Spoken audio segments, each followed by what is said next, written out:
Hey guys, tonight we are heading to the vast, sunburnt plains of Western Australia for a conflict that is, without a doubt, one of the strangest in military history. It is a tale of man versus nature, of machine guns versus, well, very large, flightless birds. This is the story of a war where the enemy was a legion of feathered dinosaurs who were masters of guerrilla tactics. Honestly, your dignity might not survive the first day, let alone your wheat crop, so it is probably for the best that you are just listening in. So before you get comfortable, take a moment to like the video and subscribe, but only if you genuinely enjoy what I do here. Your support means the world. And while you are at it, let me know in the comments what city you are listening from and what time it is for you. I love seeing how far these stories travel. Now, dim the lights. Maybe turn on a fan for that soft background hum. And let's ease into tonight's journey together. The year is 1932, but your story starts more than a decade earlier, in the mud and the noise of the Great War. You are one of the thousands of young men from the Australian and New Zealand Army Corps. The Anzacs. You survived the trenches, the shells, the senseless horror of it all. You came home a hero, but a hero to a world that didn't quite know what to do with you. Then came the promise. The government, grateful for your service and eager to develop the vast empty interior of the country, made you an offer. It was called the Soldier-Settler Scheme, a grand, ambitious plan to turn veterans into farmers. They promised you a piece of land, a patch of Australia to call your own, a place to build a new life, a future, a family. All you had to do was tame it.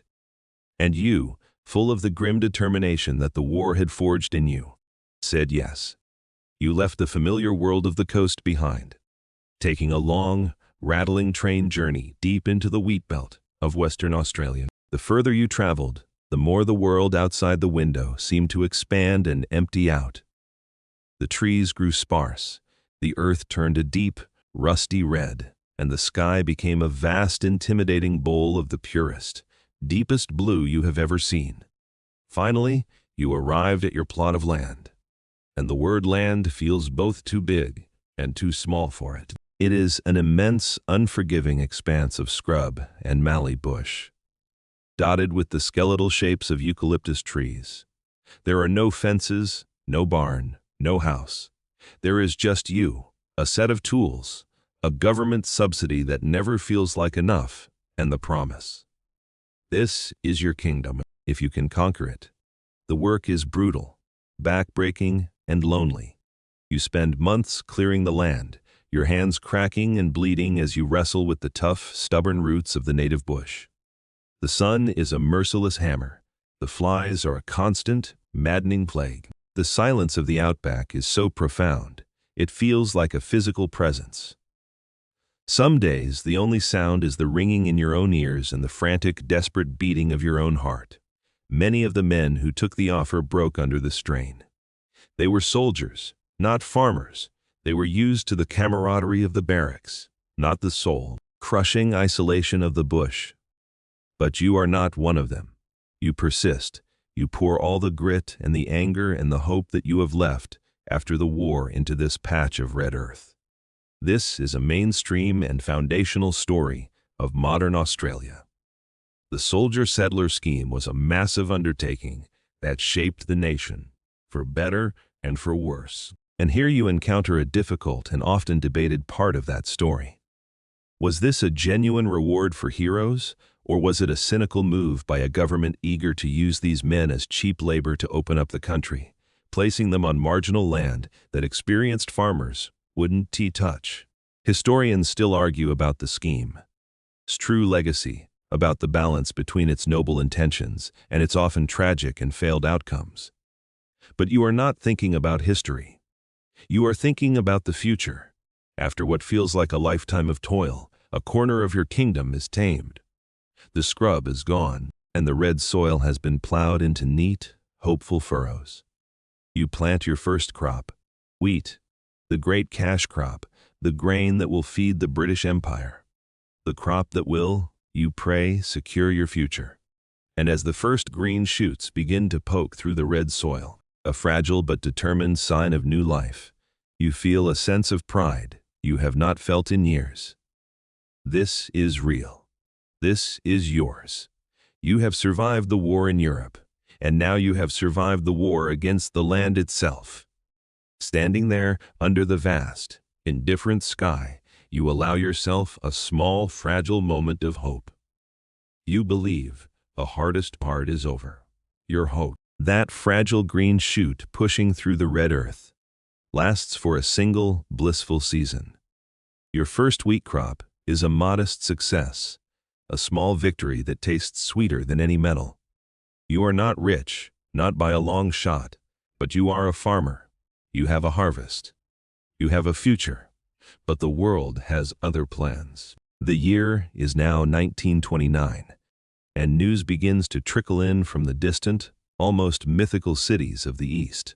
It's news of a different kind of collapse, not of trenches, but of stock markets. The Great Depression has begun. The price of wheat plummets. The government subsidies you rely on to buy seed and equipment begin to dry up. A cold, familiar sense of dread begins to creep back into your life. You have survived the war. You have survived the isolation. But you are now facing an enemy you cannot see, an economic monster that is consuming the world. And then, nature decides to join the fight. The rains, which have always been fickle in this part of the world, simply stop. The vast blue sky becomes a cruel, empty canvas.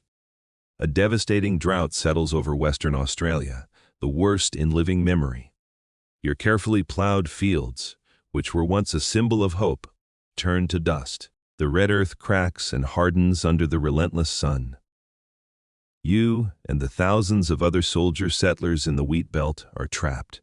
You are in too deep to leave, your every last penny and ounce of strength sunk into this now barren land. All you can do is wait and pray for rain and watch the sky. But the next army that arrives does not come from the clouds. It comes from the land. It begins as a rumor, a whisper from a neighbor down the track. "They on the move," he says, his face grim. "The big birds, thousands of them." Then you see the first signs. The water holes on your property, already dangerously low, begin to be surrounded by large three-toed tracks. The fragile fences you have erected to protect your wheat fields, which you are desperately trying to keep alive with water from your nearly dry well, are being mysteriously trampled and broken. And then, one morning, as the sun rises, you see them. It is not a flock, it is a horde. An invading army. They are pouring out of the central desert, driven by the same drought that is crippling you, moving towards the coast in search of water and food. They stand nearly 2 meters tall, great, shaggy masses of brown feathers on 2 long, powerful dinosaur-like legs. Their heads are small, with a long, sharp beak and a pair of large, intelligent, and unsettlingly black eyes. This is Dromaeus novaeholandii, the emu. And there are, according to the government, later estimates, 20,000 of them. This is the great and very real emu migration of 1932, a mainstream historical event, driven by a lack of water in their traditional inland breeding grounds. This massive population of birds was moving into the newly developed agricultural lands of the wheat belt. And what did they find there? They found a paradise. They found thousands of acres of struggling, but still edible, wheat crops. And, most importantly, they found the dams and water troughs that the farmers had built, a convenient, ready-made network of oases in a parched land. You watch in horror as a column of these feathered invaders, several hundred strong, descends upon your wheat field. They are not graceful. They are clumsy, destructive, and voraciously hungry.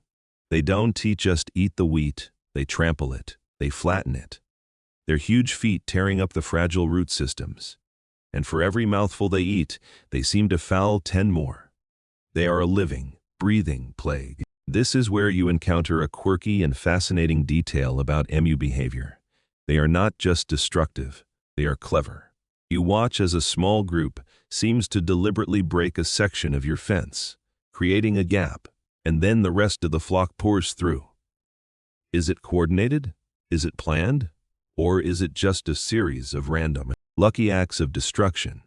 The farmers of your time, in their desperation, would begin to attribute a kind of cunning, almost military intelligence to these birds. The scale of the invasion is what is so terrifying. You can chase a few dozen away from your field, waving your arms and shouting until your throat is raw. But for every one you chase away, 100 more seem to materialize over the horizon. The trickle becomes a flood. Your small farm is not just being nibbled at, it is being systematically conquered. You and your neighbors are facing a full-scale invasion, and you are losing.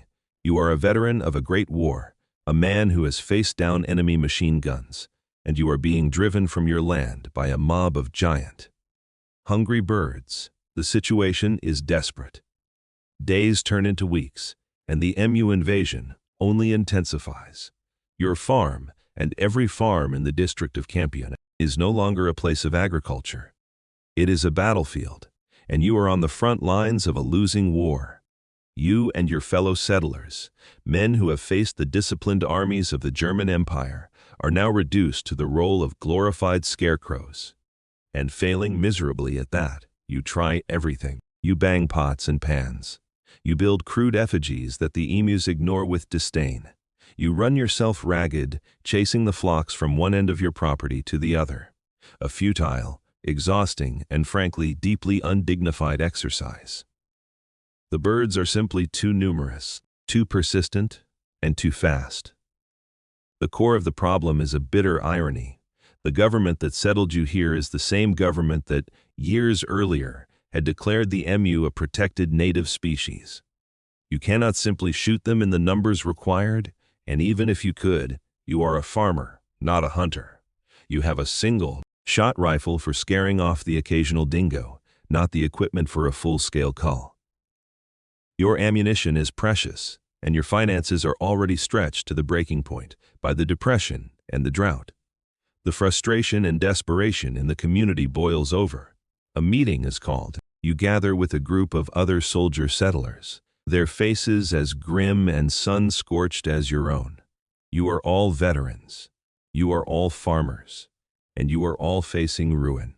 You need a solution, and you need it now. It is in this desperate atmosphere that the idea is born. It is a logical, if slightly mad, leap of faith. You are ex-soldiers. The emus are an invading army. You are outgunned. Therefore, you need the army. A delegation is formed. You are a part of it. You travel to Perth, the state capital, a journey that feels like a pilgrimage to a foreign land after so long in the bush. You are there to petition the government for military aid. You are, in effect, formally requesting that the Australian government declare war on its own national bird.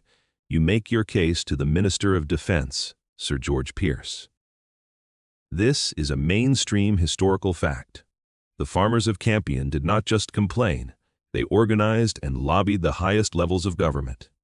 You lay out the situation, the 20,000-strong army of emus, the destruction of the crops, the imminent financial collapse of the entire district. You, as ex-servicemen, feel you have a right to ask for this help. You fought for the country. Now, the country, you argue, should fight for you. And here you encounter a fascinating and politically savvy part of the story.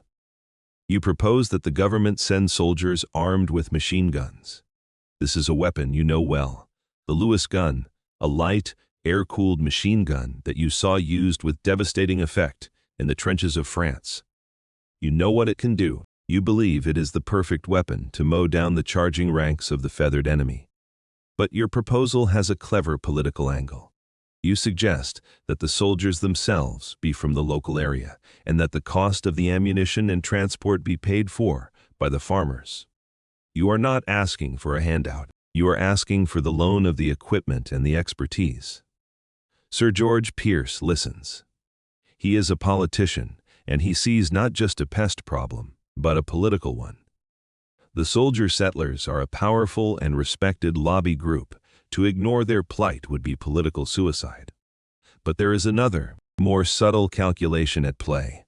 A quirky detail that will shape the entire coming fiasco. Sir George sees a potential public relations opportunity. He thinks that footage of Australian soldiers using Australian machine guns to protect hardworking Australian farmers from a plague of destructive birds would make for a wonderful piece of patriotic propaganda. So, he agrees. The decision is made. The Australian military will be deployed. This raises a question that historians still debate with some amusement. What was the legal basis for this? Can you actually declare war on an animal?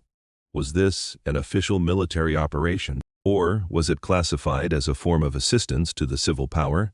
The exact bureaucratic and legal status of what would become known as the Great Emu War is a wonderful fuzzy gray area. It was an ad hoc solution to a bizarre and unprecedented problem.